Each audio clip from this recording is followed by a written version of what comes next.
अस्सलाम वालेकुम स्टूडेंट्स। आज का जो लेक्चर है इसमें हम ये सीखेंगे कि एसएपी में जो जर्नल वाउचर आपने एंटर करना है वो किस तरीके से करना है, कौन सा टी कोड यूज़ करना है और जीजी कैश किस तरीके से यूज़ करना है, और उसके बाद अगर लेजर में उसको देखना है तो कैसे देखना है।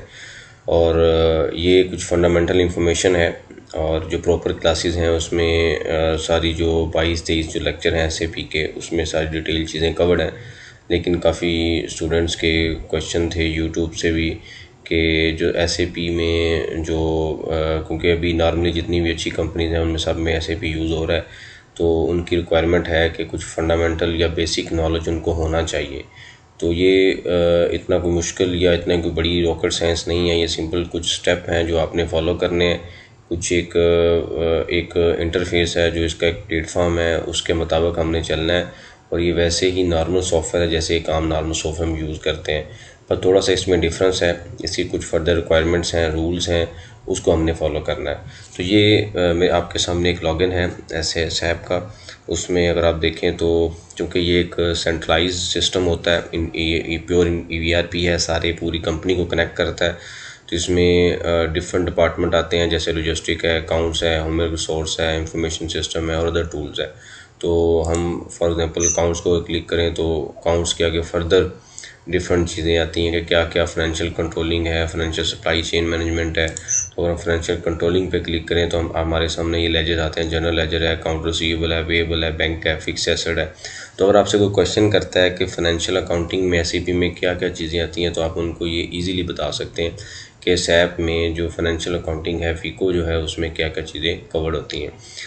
तो रिकॉर्डिंग करने से पहले एक इसमें बेसिक डिफरेंस आपने याद रखना है कि जो ट्रेडिशनल सॉफ्टवेयर हैं उसमें हम क्लिक करते हैं और डेबिट या क्रेडिट हमारे सामने आ जाता है कि जी इसको आप डेबिट कर लें, इसको क्रेडिट कर लें। इस सॉफ्टवेयर में हमें ये सिंपल ये इंटरफेस मिलेगा। कोई भी अगर हमने काम करना है तो हमें उसका टी कोड पता होना चाहिए। टी कोड क्या चीज़ है? कमांड है जिसको हम लिखेंगे और हमें वो रेलिवेंट मॉड्यूल में उस कमांड को लिखने के बाद जब हम प्रेस करेंगे तो रेलिवेंट मॉड्यूल हमारे सामने ओपन हो जाएगा। जैसे फॉर एग्जांपल अब आपने याद रखना है कि कोई भी अगर जर्नल एंट्री आपने एसएपी में करनी है तो उसको हम कैसे करेंगे। F-02 ये मैंने ऊपर लिखा है F-02, इसको आप क्लिक करें और एंटर कर दें। जैसे ही आप एंटर करेंगे तो आपके सामने ये एक इंटरफेस यहाँ पे एक पेज ओपन हो गया है। यहाँ पे डॉक्यूमेंट डेट आ रही है, टाइप है, कंपनी कोड है, पोस्टिंग डेट है, पीरियड है, करेंसी है और उसके बाद कुछ बेसिक इंफॉर्मेशन है। तो फॉर एग्जांपल हमने एक एंट्री करनी है कि बैंक चार्जेस की, सिंपल हम एंट्री लेते हैं कि बैंक चार्जेस की आपने एक मैनुअल जेवी एंट्री करनी है। तो हम उसको कैसे करेंगे? सबसे पहले हम डॉक्यूमेंट डेट सेलेक्ट करेंगे। लेट्स से डॉक्यूमेंट डेट थी 3 यानी कि 3 तारीख के बैंक चार्जेस थे और हम उसको पोस्ट किस डेट में करेंगे? 4 में। टाइप आपने ऐसे लेना है। तो ऐसे क्या है, इसको अगर हम क्लिक करें साइड पे ये जो पॉपअप बिजनेस ये जो आ रहा था वहाँ पे मैंने अगर क्लिक किया है तो ये देखें डिफरेंट पूरी टाइप्स हैं। तो जो हम प्रॉपर जो लेक्चर हैं उसमें हम हर चीज़ देख चुके हैं क्योंकि हर एक मॉड्यूल का एक डिफरेंट टाइप है। और इसी यही रिकग्निशन है कि जब डाटा हमारे सामने आएगा, जब ज़्यादा डाटा डाउनलोड होकर आता है तो हम देखते हैं कि ये किस टाइप से, किस मॉड्यूल से चीज़ें आ रही हैं। तो बेसिकली F-02 से जो चीज़ें एंटर होंगी उसकी टाइप क्या निकलेगी? ऐसे। सिस्टम में जब डाटा डाउनलोड करेंगे तो हमें ये तो नहीं बताएगा कि किस मॉड्यूल से हुआ है, लेकिन उस डॉक्यूमेंट की रिकग्निशन क्या होगी? उस डॉक्यूमेंट की टाइप।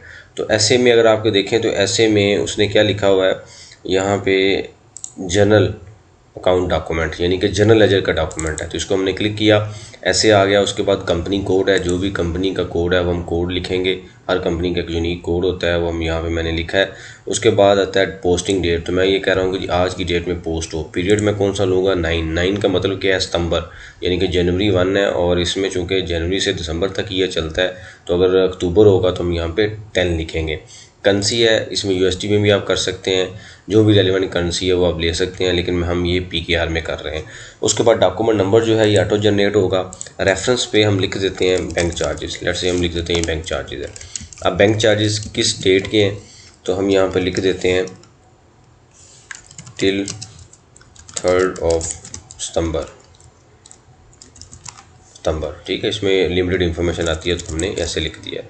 ये स्टैंडर्ड हो सकता है, हर एक कंपनी का अपना एक नरेशन का स्टैंडर्ड हो सकता है। तो उसके बाद आता है 40। अब जैसे एक ट्रेडिशनल सॉफ्टवेयर है, अब अगर एंट्री पहले आप ज़हन में ये रखें कि हमने एंट्री क्या करनी है। हमने एंट्री ये करनी है कि बैंक को डेबिट करना है, ये बैंक चार्जेस को डेबिट करना है और बैंक को क्रेडिट करना है। इसका मतलब बैंक चार्जेस डेबिट होंगे और बैंक जो है वो क्रेडिट होगा, ठीक है, यानी कि बैंक चार्जेस की जो एंट्री है। तो इसमें एक चीज़ आपने याद रखनी है कि जब भी आपने PS की, इसका मतलब कि पोस्टिंग की कौन सी है, डेबिट या क्रेडिट, आपको ट्रेडिशनल सॉफ्टवेयर की ज़रा नज़र नहीं आएगा। पोस्टिंग की वो जैसे हमने टी कोड लिखा है वैसे ये पूछेगा पोस्टिंग की। तो दो बेसिक डिफरेंस अभी तक हमने देख लिए हैं। कोई आपसे इंटरव्यू में क्वेश्चन करता है या कभी भी आपकी डिस्कशन होती है तो आपने ये बताना है कि सैप हमेशा टी कोड और टी कोड को एंटर करने के बाद पोस्टिंग की पे चलता है हर चीज़। अगर इसकी रीज़न क्या है, ये क्यों ऐसे बनाया गया है कि जब आपके सामने सॉफ्टवेयर ओपन होगा तो आप किसी भी जगह पे क्लिक करके, अगर आपको नहीं भी समझ आ रही होगी तो आप किसी जगह पे क्लिक करके डाटा एंटर कर देंगे। तो डाटे की एक्यूरेसी के लिए एक इनिशियल स्टेप बना दिया गया है कि अगर आपको चीज़ों का नहीं पता, यानी कि किसी भी कोड का नहीं पता, तो आप बैठे हैं, ब्लैंक बैठे हैं, तो जब तक आपको सही इन्फॉर्मेशन नहीं मिलेगी तब तक आप उसमें एंट्री नहीं करेंगे। तो डाटे की एक्यूरेसी को मेंटेन करने के लिए ये लॉजिक बनाया गया है। अब 40 क्या चीज़ है, इसमें अगर हम क्लिक करें तो साइड पे ये इन्फॉर्मेशन भी बताता है, जो भी हम पोस्टिंग की लिखेंगे हमें इन्फॉर्मेशन भी बताएगा। तो मैंने ये ज्यूम किया है कि जी 40 हम लेंगे, तो 40 पे अगर हम आएँ तो 40 उसने क्या किया है जी, डेबिट एंट्री, ये देखें ये लिखा हुआ है, ठीक है। तो हम क्या करेंगे, इसको डेबिट एंट्री पे क्लिक करेंगे। उसके बाद हम लिखेंगे जो भी हमारा कोड है, यानी कि बैंक चार्जेस का जो भी लेजर है। अगर आपको याद है तो आप वैसे लिख सकते हैं, नहीं याद तो आप इसको क्लिक करें तो आपके सामने एक विंडो ओपन होगी। उसके बाद आपने इसको रन करना है, ऐसे रन करें यहाँ से। तो रन करने के बाद ये आपके सामने सारे लिस्ट ऑफ, यानी कि चार्ट ऑफ काउंट आ गए। यहाँ पे बैंक चार्जेस है, तो बैंक चार्जेस में अगर नीचे आके देखूँ तो बैंक चार्जेस की एंट्री ये डॉक्यूमेंट आ रहा है, यानी कि लेजर आ रहा है 805001। मैंने इसको क्लिक किया, ये करने के बाद मैंने इसको एंटर कर दिया। तो यहाँ पे हम लिखेंगे अमाउंट, लेट से 50,000 की अमाउंट है। उसके बाद मैं लिखता हूँ असाइनमेंट। अब ये जो सारी चीज़ें, ये कॉस्ट सेंटर हैं, ये सारी चीज़ें हम लिख सकते हैं कि ये किस कॉस्ट सेंटर से रिलेटेड है, फाइनेंस से रिलेटेड है। बैंक चार्जेस जो हैं वो फाइनेंस से रिलेटेड है, या कोई ऐसी ट्रांजैक्शंस आपने की है जो इंपोर्ट से रिलेटेड है, तो फिर यहाँ पे हम कॉस्ट सेंटर भी मेंशन करेंगे किस डिपार्टमेंट का है, क्योंकि वहाँ से हम इजीली ट्रेस कर सकते हैं कि जब हम रिपोर्ट बनाएंगे, जो प्रॉपर क्लासेस हैं उसमें हमने ये भी सीखा है कि डाटा एक्सट्रैक्ट करने के बाद हमने रिपोर्ट कैसे बनानी है, तो उसमें ये कॉस्ट सेंटर यूज़ होगा। अब असाइनमेंट में हम लिख सकते हैं बैंक का जो डॉक्यूमेंट नंबर है, फॉर एग्जांपल बैंक के चार्जेस आपके सामने हैं। ऑब्वियसली जब बैंक चार्जेस का आप डॉक्यूमेंट बनाएंगे तो एक डॉक्यूमेंट पहले बनाएंगे, एक्सेल में उसका प्रिंट लेंगे, उसके बाद उसकी एंट्री करेंगे। तो वहाँ पे जो बैंक स्टेटमेंट में डॉक्यूमेंट नंबर आ रहा होगा, लेट से मैंने रेफरेंस के लिए वो लिख दिया कि फ्यूचर में कभी अगर ज़रूरत पड़े तो हम इसको ट्रेस कर सकें। उसके बाद हम लिखते हैं कि जी इसमें UBL बैंक है, हम UBL लिख देते हैं, UBL bank charges for the month of सितंबर, ठीक है, या टिल सितंबर आप लिख सकते हैं। इस तरीके से लिख सकते हैं कि टिल 3rd of सितंबर, ठीक है, 2021। ये हमने लिखा। ये जनरेशन है हर एक कंपनी की, हर एक डिपार्टमेंट की लिहाज से, ये अपनी जो भी स्टैंडर्ड है आपने वो फॉलो करना है। उसके बाद आता है पोस्टिंग की। अब मैंने एंट्री कौन सी करनी है, क्रेडिट करनी है, तो क्रेडिट एंट्री के लिए क्या यूज़ करेंगे 50। उसके बाद मैं यहाँ पे लिखूँगा बैंक का लेजर, क्योंकि डेबिट मैंने कर दिया है तो अब मैं क्या करूँगा, क्रेडिट बैंक का लेजर।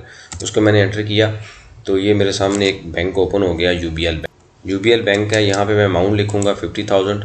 उसके बाद मैंने यहाँ पे ये हमने अमाउंट लिखी। अमाउंट लिखने के बाद एक जीजी कैश है। जीजी कैश बहुत इंपॉर्टेंट है। जैसे प्रॉफिट लॉस के जितने भी हेड हैं वहाँ पे हम कॉस्ट सेंटर यूज़ करते हैं।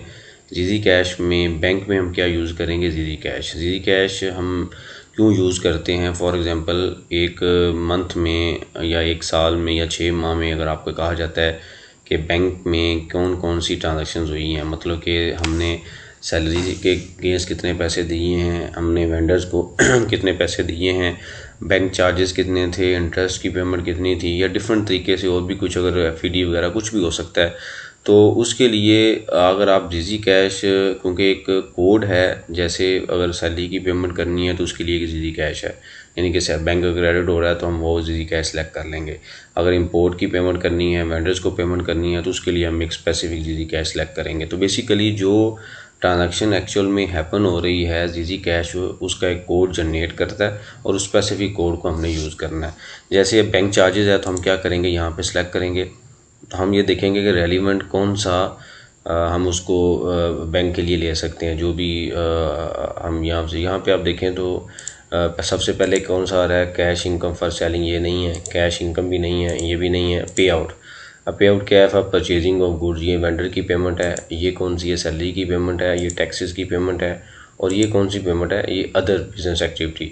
तो ये हम ले सकते हैं, ये ज़्यादा रेलिवेंट है हम इसको ले सकते हैं कि अगर हम इजी कैश या बैंक में देखें तो हम 4 चीज़ें देख रहे हैं, वेंडर को पेमेंट कर रहे हैं, एम्प्लॉई को पेमेंट कर रहे हैं, उसके बाद हम ये टैक्सेस की पेमेंट कर रहे हैं, और हम अदर बिजनेस एक्टिविटी। तो ये 4 तरह का इजी कैश है। जब भी कभी रिपोर्ट बनानी पड़ेगी तो बैंक के लेजर में ये कोड आ रहे होंगे, जैसे A90 है, A91 है, A2, A92 है, A93। तो हम जस्ट इस पर फिल्टर लगाएंगे तो हमारे पास अमाउंट आएगी। मतलब अगर 500 ट्रांजेक्शन है उसमें से हम A92 पे फिल्टर लगाते हैं तो पता चलता है जी उसमें से 10 ऐसी ट्रांजेक्शन है जो हमने टैक्स पे किया। तो ईजिली हम एक समरी बना सकते हैं, और ये ऑलरेडी हमने सीखी भी है कि हमने कैसे बनाना है। ये हम क्या करेंगे कि हमने पे आउट इसको अदर बिजनेस एक्टिविटी को सिलेक्ट किया, उसके बाद यहाँ पे फिर वही डॉक्यूमेंट नंबर यानी कि असाइनमेंट नंबर आएगा, और यहाँ पे हम क्या लिख देंगे, बैंक चार्जेस। ये करने के बाद आपने इसको सिमुलेट करना है। सिमुलेट का मतलब क्या है कि आपने शिफ्ट F2 प्रेस कर देना है, ठीक है।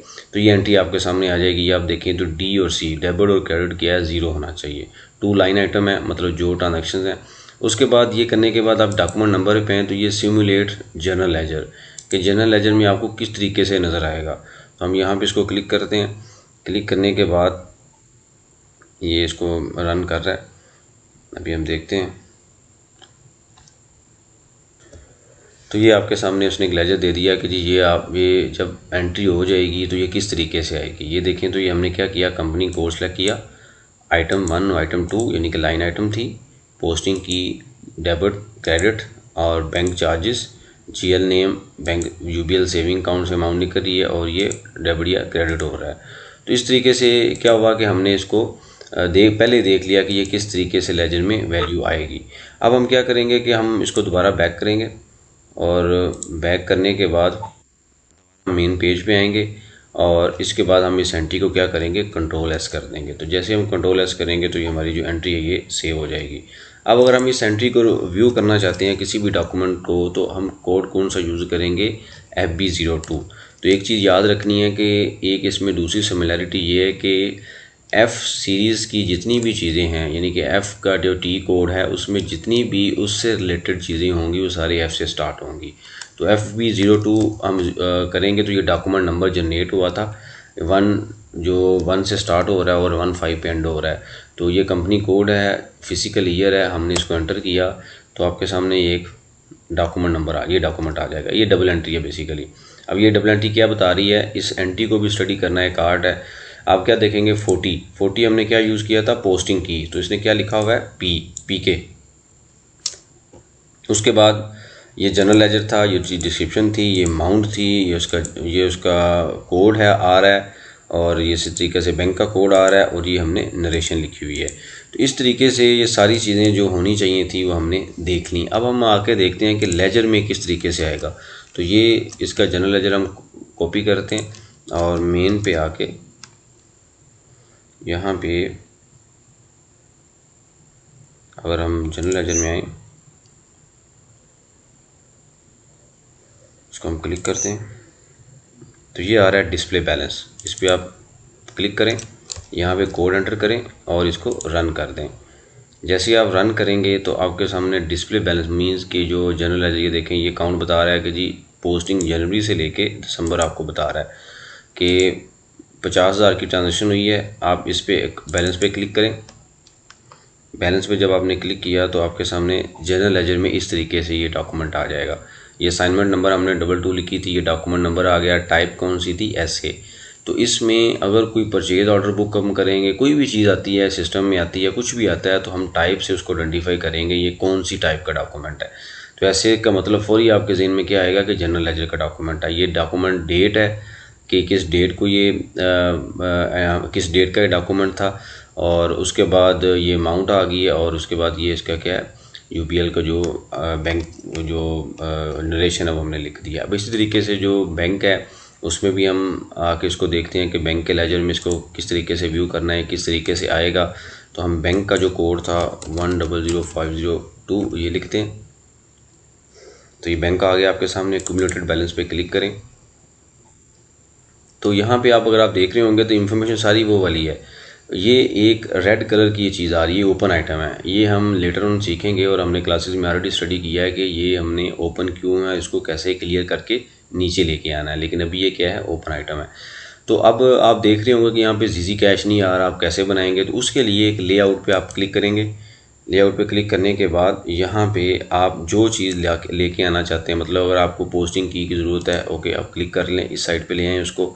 उसके बाद जीजी कैश लेके आना है, तो आप इस पर जीजी कैश लिखें और इसको एंटर करें, तो ये आ गया जीजी कैश। इसको आप इस साइड पे ले आएँ और इसको कॉपी कर दें, तो ये आपको फॉर्मेट दे देगा। ये देखें जीजी कैश आ गया।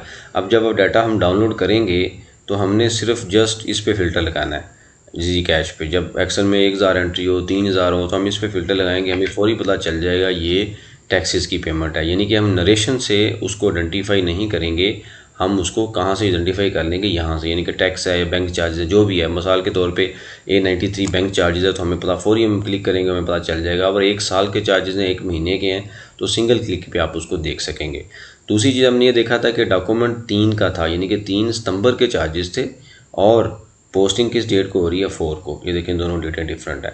तो जो इन्फॉर्मेशन बेसिकली होनी चाहिए या जो डिस्कशन है वो हम सारी की सारी सिस्टम में देते हैं और सिस्टम हमें उसकी रिपोर्ट देता है। इसीलिए यूज़र फ्रेंडली है, इससे ज़्यादा इन्फॉर्मेशन है, ज़्यादा अच्छे एनालिसिस बन सकते हैं, इसीलिए इसकी वर्थ भी है। तो ये सिंपल एक प्रोसेस है, ये आपने याद रखना है। इसको बार बार देखें, कोई क्वेश्चन होगा तो लाजमी इसको डिस्कस करें। तो मैं कोशिश करूंगा इस तरीके से छोटे छोटे ट्यूटोरियल बनाऊं, ताकि जो फ्रेश लोग हैं, जो इंटरव्यू के लिए जिनको कॉल आती हैं और एसएपी के मतलब पूछा जाता है, इवन कुछ फ्रेश लोग भी हैं, तो जिनको जब कॉल आती है तो वो पूछा जाता है तो वो बिल्कुल ब्लैंक होते हैं। तो आपको एटलीस्ट कुछ बेसिक इन्फॉर्मेशन हो ताकि आप उस इंटरव्यू को क्लियर कर सकें। उसके बाद जो चीज़ें हैं ऑब्वियसली जब आप उस पर काम करेंगे तो स्टेप बाय स्टेप आप सीखते जाएंगे। अगर आपने प्रॉपर एसएपी की क्लासेस लेनी है तो नीचे जो नंबर मेंशन है इस पर कॉल या व्हाट्सएप कर सकते हैं। चैनल को लाजमी लाइक करें, सब्सक्राइब करें और आगे शेयर भी करें। Thank you very much.